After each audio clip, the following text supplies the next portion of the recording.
काहीँलाई खर्काएन गयो खर्चा गाएन कतै अनि त्यो गाँडा भन्ने गम्जा गाइनो छोरो हो कान्तिबाट जेठो जेठो अनि त्यहाँबाट मरिगई छ अर्को धर्मे भयो त्यो कहाँ छन् हजुर हामी अब उँधैतिर बस्छन् तिनीहरू धर्मे मुनि भयो उदैछन् उँधैतिर बस्छन् अब तिनीहरूसँग हाम्रो उदैछन् हाम्रो मित भाइ पनि त्यो गम्जो पनि उदैछ छ दाइ पनि उदै प्रार एकचोटि गएर भेट भएको थियो भाउजू दुबई मरिगएछन् मरिगइन् अनि अझै कता सिलाउने काम गर्ने रहेछन् अझै गर्छन् गर्छ गर्ने रहेछन् गर्छ आँखा देख्ने रहेछन् हेर्ने गर्छ गर्छ अनि एउटा उदैको फोडाएर आएको थियो इस्टकोट सिलाइदिए अनि लिन लाई भाइ भनेर दिए फोडाएर आयो र बुन्छै बा हामीलाई गएर गाड्यौँ एउटा पोथो काट्यौँ भात खुवायौँ गमजगान दाइ हो नि भाइ पर्छन् मेरो भाइ पर्ने मित भाइ पनि जेठी मित भाइ हो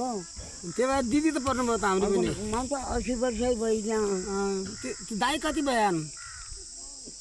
को दाइ गमजा दाइ भाइ हामीभन्दा हाम्रो मित भाइ हो तिनले पनि 70 त नागेले नगेड्यो 70 भइया अनि त्यो उदै छ यहाँ एकपालि पढाएर आयो र हामीले भन्यो त अनि भाले काट्यौँ खुवायौँ पठाइदिउँ मेरो मित भाइ हो हजुर मित भाइ हो साडी भिराई मिटिङ ज्याले साडी भिराई हामीलाई भएन हाम्रो दाजुपट्टि त मरेछन् मन नजन्मु नै मरेछन् अझै जन्मेपछि सानो भए बेला मरेछन् त्यो साडी भिराई आम्न दुधलाई त्यही गऱ्याइनु न बच्यो भाइ र अहिले भाइको काल भइगयो पोहोर सडली परार सडली गएर गएर के भइकन भयो खैर जाने पनि गए मैले खैर जान दिइनँ उसले खैर जान दिइनँ हस्कायो सडली गयो थाहा पाएन गएको छ उहाँ मर्या छैन अनि कोही विवाह गर्नु आएको थिएन मेरो भाइले बिहा गरिन कि मेरो भतिजो अहिले आर्मी छ भतिजो के गर्ने अब भतिजो पनि भएको 21-22 वर्ष हो त भतिजो दिलो भाँच्यायो धर्म रहेछ अझ राम्रै रहेछ लामो पार्टीको छोटो त्यहाँ पनि छोरी रहेछन् मेरो भने त 8 भाइ पनि छोरी भए त्यहाँबाट ज्वाइँगा नातिना अनि भन्नै भएन ल अब 22-24 जना भइसकेको छ मेरा 9 त पुनातिना अहिले म 80 वर्ष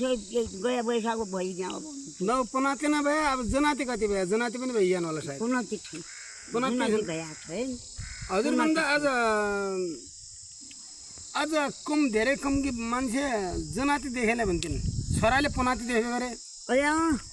आफूले जनाति देखेले भन्थ्यौँ त्यहाँ धेरै खर्चे अहिले यता गाउँ जाँदै छ म जान्न एकछिन अब त्यहाँबाट खलाउँसम्म जान्छु खला जाने मनको धिर्मेला अन्त मेट्यौँ ज्वरो छ कि छैन ज्वरो त अहिले बड्डी 48 वर्ष भई छुन 48 वर्ष भई बड्डी तरुणी छ अझ 48 वर्ष तरुणी छ 48 वर्ष म त अहिले 80 वर्षै भइसक्यो हजुर त हामी नै जन्म आएकी मान्छे हुनु बोल्दै नाना हो नाना हुन्छ त